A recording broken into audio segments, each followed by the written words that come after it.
This is Adam with Jay's Commercial Cleaning. Going to do a review on some vacuums here. One of the vacuums I really like to get for my business is a small Oreck. It's plain, it's a simple vacuum, and it works good.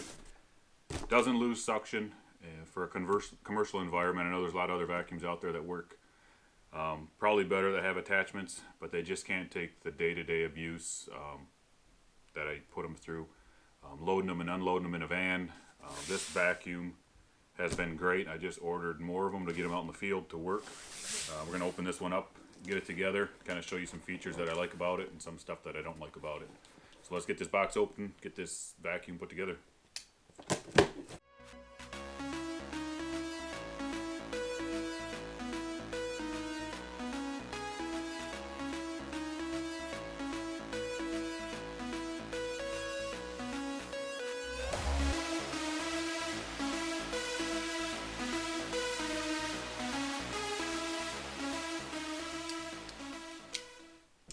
So as you can see, vacuum comes in two pieces, fairly simple put together, two screws.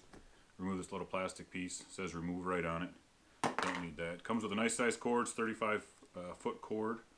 The next model is the red version of this, and it comes with a 40-foot cord. Other than that, I believe these vacuums are identical. I've opted to stay with the blue ones just because that's what I've been ordering. The 35-foot cord seems to work for me. So some features that I like about this vacuum. For one, it's about as simple as you can get. It's got the wooden brush, no beater bar. It's got a spare belt. These bristles right here work great for removing some debris that is close to the baseboards. Actually flings it out and the vacuum can pick it up. It's got a nice rubber bumper, and the bag can definitely hold a lot of debris. The one flaw that I don't like about this vacuum, once the bag gets very heavy, there's a gap kind of towards the bottom, and I've had these actually pop off and it starts to blow dirt inside of the vacuum bag.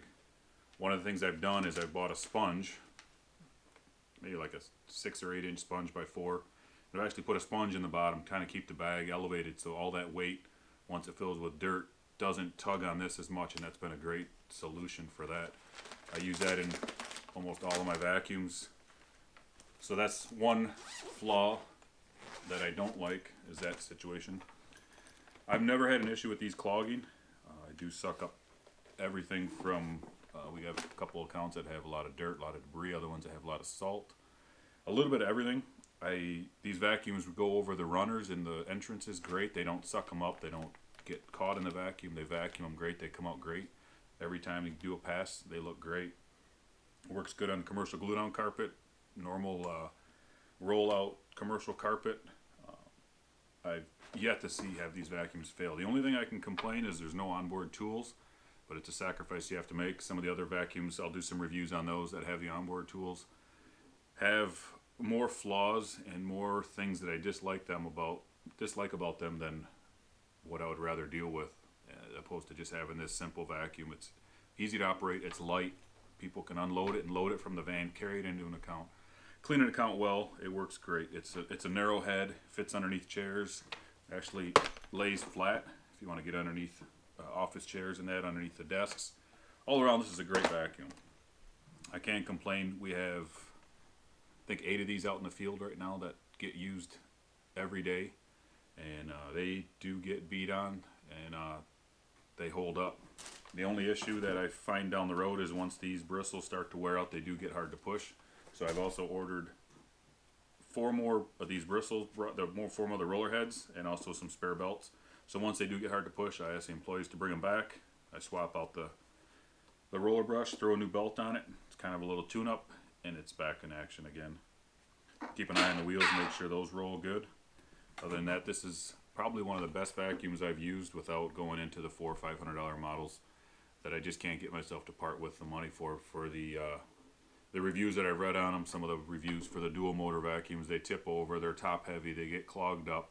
And if I'm going to spend that kind of money on a vacuum, I would expect the reviews to all be mind-blowing, phenomenal vacuum. Can't complain one bit about it, but to spend $500 on a vacuum and have some people complain about them tipping over, handles breaking, top heavy, having to take it apart to remove clogs, and when they do have to take it apart, it's a full disassembly.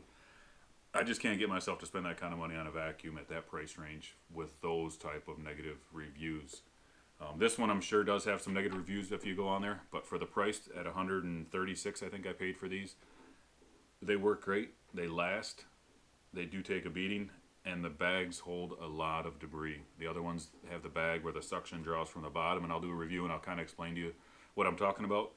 I'm having to change the bags once a night. The following day I have to put it because the suction is lost. The suction is still there. It's not as good. And to me, if it doesn't work like that, I'd rather just part with it and not have to sit there and fight with it. To have an employee out in the field and have to run over carpet and run over things multiple times just to pick up a piece of salt because the suction has failed doesn't make sense to me. That's not right. It shouldn't be like that. These things are great. I'll actually bring a bag on one of my other demonstrations, or one of my other videos, to show you the amount of debris that these things suck up and will continue to suck up. And I'll let them get about to the zipper full, and I'll swap them out strictly for the fact that they start to get heavy for the employees to load and unload out of the van. But all on our own, this Oreck Commercial XL vacuum is my go-to vacuum in the field for my commercial accounts.